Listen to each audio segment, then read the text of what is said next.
ஓம் வாராகி தாயே போற்றி.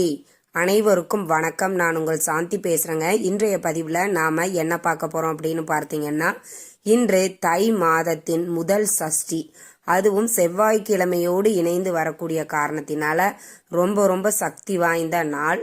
இந்த நாளை தவறாமல் இந்த 6 ரூபாய் நாணயத்தை, 6 1 ரூபாய் நாணயங்க, இந்த இடத்தில் வையுங்க. உங்க வீட்டின் பணம் கஷ்டமே வராது. அது எந்த இடம், எப்படி வைக்கணும், எந்த நேரத்தில் வைக்கணும் அப்படிங்கிறத பற்றி தெளிவாக நம்ம இந்த பதிவில் பார்க்கலாம். அதற்கு முன்னாடி நம்ம சேனலை சப்ஸ்கிரைப் பண்ணாதவங்க சப்ஸ்கிரைப் பண்ணிக்கோங்க. பக்கத்திலே இருக்கிற பெல் ஐக்கானை கிளிக் பண்ணிக்கோங்க. அப்போ தான் நான் போடுற எந்த ஒரு வீடியோவாக இருந்தாலும் உடனே உங்களுக்கு நோட்டிஃபிகேஷனில் வரும். இன்னைக்கு பார்த்தீங்கன்னா நம்மளுக்கு தை 2வது நாள். 2வது நாளே நம்மளுக்கு சஷ்டி வருகிறது. இந்த சஷ்டியும் செவ்வாய்க்கிழமையோடு சேர்ந்து வருவது இன்னுமுமே கூடுதல் சிறப்பு. செவ்வாய்க்கிழமை அம்மனையும் முருகனையும் வழிபாடு செய்வதற்கு உகந்த ஒரு நாளாகும். அதே மாதிரி இந்த செவ்வாய்க்கிழமையோடு இணைந்து வரக்கூடிய இந்த சஷ்டி அன்று நாம முருகனை வழிபாடு செய்து விரதம் இருந்து வழிபாடு செய்வாங்க நிறைய பேர். விரதம் இருக்க முடிகிறவங்க விரதம் இருந்து நீங்க வழிபாடு செய்யலாம். விரதமெல்லாம் இல்லைங்க, நாங்கள் ஜஸ்ட் பூஜைகள் தான் செய்கிறோம்னாலும் செய்து கொள்ளலாம். இது அவரவர்களின் உடல்நிலையை பொறுத்து நீங்கள் தேர்வு செய்து கொள்ளுங்கள். இவ்வாறு நீங்கள் விரதம் இருந்து வழிபாடு செஞ்சாலும் சரி, செய்யலைனாலும் இல்லை ஜஸ்ட் பூஜை மட்டும்தான் நாங்கள் செய்கிறோம்னாலும் சரி, இப்போ நான் சொல்லக்கூடிய முறையில் செஞ்சுட்டு இந்த ஒரு சின்ன பரிகாரத்தையும் நீங்கள் செய்யுங்க. சாயந்தரம் உங்களுக்கு நீங்கள் வழிபாடுகள் அனைத்தையும் முடிச்சிருவீங்க இல்லைங்களா? அதற்கு அப்புறம் இன்றைய தினம் செவ்வாய்க்கிழமை அப்படிங்கிறதுனால இந்த பரிகாரத்தை செவ்வாய் ஹோரையில் செய்வது அப்படிங்கிறது ரொம்ப ரொம்ப சிறப்பு வாய்ந்தது. இந்த செவ்வாய் ஹோரை நேரம் என்ன அப்படின்னு பார்த்தீங்கன்னா, இரவு 8 to 9. இந்த 8 மணியில் இருந்து 9 மணி வரை இருக்கக்கூடிய இந்த 1 மணி நேரத்தில் நீங்க இந்த எளிய பரிகாரத்தை செய்யணும். சரி, இதை யாரெல்லாம் செய்யலாம்? யார் வேணாலும் செய்யலாம். ரொம்ப எளிமையானது. இதில் பெண்கள் மாதவிடாய் காலத்தில் இருக்கிறீங்க அப்படின்னா இதை நீங்கள் செய்யலாம். ஏன் அப்படின்னா நம்ம இதை பூஜை அறையில் செய்ய போகிறது கிடையாது. அதனால் தாராளமாக நீங்கள் செய்யலாம். அசைவம் சாப்பிட்ருந்தா செய்யக்கூடாதுங்க. இன்றைய நாள் இது மாதிரி விசேஷமான நாட்களில் வருகிற போது எல்லாம் நான் சொல்கிறது ஒன்று தான், அசைவத்தை தவிர்த்திடுங்கள். அது ரொம்ப நல்லது. அதற்கப்புறம் பார்த்தீங்க அப்படின்னா இந்த பரிகாரத்தை எப்படி செய்யணும் அப்படின்னா, நீங்கள் மாலை நேரத்தில் வழிபாடு செய்கிறீங்க, செஞ்சு முடிச்சுட்டு இரவு 8 to 9 நீங்கள் தூங்க போகிற டைம்குள்ளாராக நீங்கள் இந்த எளிய பரிகாரத்தை செஞ்சுட்டு நீங்கள் தூங்கலாம். 6 1 ரூபாய் நாணயத்தை எடுத்துக்கோங்க. 5 ரூபாய், ஒரு ரூபாய் இந்த மாதிரி எடுத்துக்கலாமா அப்படின்னு கேட்டிங்கன்னா அப்படியெல்லாம் எடுத்துக்க கூடாது. 1 ரூபாய் நாணயம் 6 நாணயங்களை நீங்கள் எடுத்துக்கொள்ள வேண்டும். 6 நாணயத்தை எடுத்துட்டு நீங்கள் இதை என்ன பண்ணணும் அப்படின்னா, உங்களுடைய துவரம்பருப்பு டப்பா இருக்கும் இல்லைங்களா, அந்த துவரம்பருப்பு டப்பாவில் நீங்கள் முதல்ல போட்டுடுங்க. இந்த 6 1 ரூபாய் நாணயத்தை அந்த பருப்பு டப்பாவுக்குள்ளார போட்டுட்டு இதை நம்ம அந்த டப்பாவை திறந்தோம் அப்படின்னா தெரியக்கூடாது. இப்போ அந்த 6 ரூபாய் நாணயம் நம்ம கண்ணுக்கு தெரியக்கூடாது மாதிரி அந்த துவரம்பருப்புக்குள்ளே நம்ம அடியில் வச்சுருங்க. அதற்கு மேலே துவரம்பருப்பு நிரப்பி வச்சிடுங்க. போதும், இவ்வளவுதான். ரொம்ப எளிமையான ஒரு பரிகாரம். 6 1 ரூபாய் நாணயத்தை எடுத்துக்கோங்க. எடுத்துட்டு இந்த பருப்பு டப்பாக்குள்ளார போடுறதுக்கு முன்னாடி முருகனை நினைத்து மனதார பிரார்த்தனை பண்ணிக்கோங்க.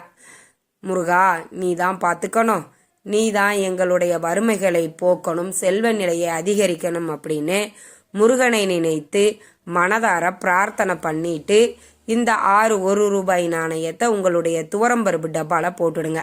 என்கிட்ட துவரம்பருப்பு டப்பாலாம் இல்லை அப்படின்றவங்க ஒரு துவரம்பருப்பு ஒரு 1/4 கிலோவாவது வாங்கிக்கோங்க. வாங்கி இந்த 6 1 ரூபாய் நாணயத்தை போட்டுட்டு அதற்கு மேலே துவரம்பருப்பை போட்டு நிரப்பி விடுங்கள். இது ஜஸ்ட் அந்த டப்பாயில் இருக்கிறது இந்த 6 ரூபாய் நாணயம் இருக்குதுன்னு வேற யாரு கண்ணுக்கும் தெரியக்கூடாது. அது மாதிரி துவரம்பருப்பில் நல்லா மறைச்சி வச்சிருங்க. உங்களுக்கு தெரியலாம், உங்கள் வீட்டில் குடும்ப உறுப்பினர்கள் இருக்கிறாங்கன்னா அவங்களுக்கு தெரிஞ்சுக்கலாம், தப்பில்லை. ஆனால் வெளியிலேருந்து வர்றாங்க, யாரோ ஒருத்தர் சும்மா வர்றாங்க அப்படின்னா அந்த டப்பாவை பார்த்தா உள்ள நம்ம அந்த 6 1 ரூபாய் நாணயத்தை போட்டிருக்கிறது அவங்க கண்ணுக்கு தெரியக்கூடாது மாதிரி அந்த துவரம்பருப்பில் ஒளிச்சு வச்சிடணும். இதை செவ்வாய் ஓரை நேரத்தில் செய்யணும். இரவு 8 to 9 அப்படிங்கிற இந்த டைம்குள்ளார நீங்கள் இதை செஞ்சுக்கோங்க. இப்போ நாங்கள் சஷ்டி முறைப்படி விரதம் இருந்து நாங்கள் வழிபாடு செய்கிறவங்க எப்படி செய்யணும் அப்படின்னா, காலையிலேருந்து உபவாசமாக இருந்துட்டு மாலை 6 மணிக்கு மேலே முருகனுடைய விக்கிரகம் வேல் இருந்தால் அபிஷேகம் செய்யுங்க கண்டிப்பாக. அதற்கப்புறம் பார்த்தீங்கன்னா செவ்வரளி மலர்களால் நல்லா அலங்காரம் பண்ணிக்கோங்க. மஞ்சள் குங்குமம் பொட்டெல்லாம் வச்சு செவ்வரளி பூ முருகனுக்கு உகந்த பிடித்தமான ஒரு பொருள், ஒரு மலர். அதனால் அதை நீங்கள் அவருக்கு சாத்திடுங்க. அதற்கப்புறம் நெய்வேத்தியமாக உங்களால் என்ன செய்ய முடியுமோ சக்கரை பொங்கல் செய்யலாம். 1 டம்ளர் பால் வச்சா கூட போதும். 1 டம்ளர் பால், வெத்தலைப்பாக்கு, பழம், இது போதும் வச்சுட்டு நீங்கள் என்ன பண்ணணும்னா, முக்கியமாக நீங்கள் ஏற்றக்கூடிய தீபம் வெற்றிலை தீபம். நாளைய தினம் ஓம் சரவண பவ அப்படின்னு அந்த ஷட்கோண தீபம் ஏற்றினாலும் சரி, இல்லை ஒரு பூஜைக்கு உண்டான தட்டி எடுத்து அதில் 6 வெற்றிலைகள் வச்சு அதற்கு மேலே ஒரு அகல் விளக்கு வச்சு நெய் ஊற்றி தீபம் ஏற்றணும். இந்த தீபமும் ரொம்பவே சிறப்பு வாய்ந்தது. இந்த வெற்றிலை தீபத்தை ஏற்றி முருகப்பெருமானிடம் நீங்கள் என்ன கேட்குறீங்களோ அது கண்டிப்பாக நடக்கும். அதே மாதிரி இந்த வழிபாட்டை எல்லாம் மாலை நேரத்தில் முடிச்சிடுங்க. முடிச்சுட்டு இரவு 8 to 9 அந்த டைமில் இப்போ நான் சொல்லியிருக்கிறக்கூடிய இந்த எளிய ஒரு பரிகாரத்தையும் நீங்கள் செய்யுங்க.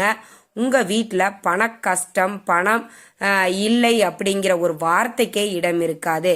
முருகனை பொதுவாக நாம் வழிபாடு செய்யும் போது நம்மளுடைய வாழ்க்கை மேம்படும் அப்படிங்கிறது தான் ஐதீகம். முடிந்த வரைக்கும் நீங்கள் மாதத்தில் 1 நாளோ இல்லை 3 மாதத்திற்கு ஒரு முறையாகவோ ஏதாவது ஒரு முருகனுடைய ஆலயத்திற்கு சென்று வருவது அப்படிங்கிறது ரொம்ப ரொம்ப ரொம்ப சிறப்பு வாய்ந்தது. உங்கள் வாழ்க்கையின் முன்னேற்றத்திற்கு அது ரொம்பவுமே உதவிகரமாக இருக்கும். அவரை கெட்டியாக பிடிச்சிக்கோங்க. பிடிச்சிட்டு நீ தான் எனக்கு ஆட்சி, நீ தான் எனக்கு செய்யணும், நீ தான் என் வாழ்க்கையை மேம்படுத்தணும், நீ தான் எனக்கு நல்ல எண்ணத்தையும் நல்ல அறிவையும் நல்ல சிந்தனையும் நீ கொடுக்கணும், இந்த பிரச்சனையை சமாளிக்கக்கூடிய சக்தியை கொடுக்கணும், என் பிரச்சனை எல்லாம் தீந்துடணும், எனக்கு செல்வ நிலைகள் அதிகரிக்கணும். இது மாதிரி மனதார நீங்கள் பிரார்த்தனை பண்ணிட்டு முருகனை இந்த மாதிரி சஷ்டி விரதம் இருந்து நீங்கள் வழிபாடு செஞ்சாலும் சரி, இல்லை நாங்கள் விரதமெல்லாம் இல்லைங்க, மாலை 6 மணிக்கு மேலே வெறும் பூஜைகள் மட்டும்தான் செய்கிறோன்னாலும் பரவாயில்ல, வெறும் பூஜைகள் மட்டும் நீங்கள் செஞ்சுட்டு முடிச்சுட்டு அந்த இரவு 8 to 9 அப்படிங்கிற அந்த டைமில் இந்த எளிய பரிகாரத்தையும் செய்யுங்க. கண்டிப்பாக உங்களுக்கு பண கஷ்டம், பண தரித்திரம், பண பிரச்சனைகள் இது எதுவுமே உங்களுக்கு வராது. பணம் சம்பந்தப்பட்ட அனைத்து பிரச்சனைகளிலிருந்தும் முருகன் கண்டிப்பாக உங்களை காப்பாற்றுவார். ரொம்ப நம்பிக்கையோடு நீங்கள் செய்ய வேண்டியது 6 1 ரூபாய் நாணயத்தை எடுத்து உங்களுடைய துவரம்பருப்பு டப்பால முருகனை நினைத்து மனதார பிரார்த்தனை பண்ணிட்டு போட்டுடுங்க போதும். இந்த தகவல் உங்களுக்கு ரொம்பவுமே பயனுள்ளதாக இருந்திருக்கும்னு நினைக்கிறேன். வீடியோ பிடிச்சிருந்தா லைக் பண்ணுங்க, ஷேர் பண்ணுங்க, கமெண்ட் பண்ணுங்க. இந்த பதிவை உங்களுடைய உற்றார் உறவினர்கள் நண்பர்களுக்கும் ஷேர் பண்ணுங்க, அவங்களும் பார்த்து பயன்பெறட்டும். நன்றி, வணக்கம்.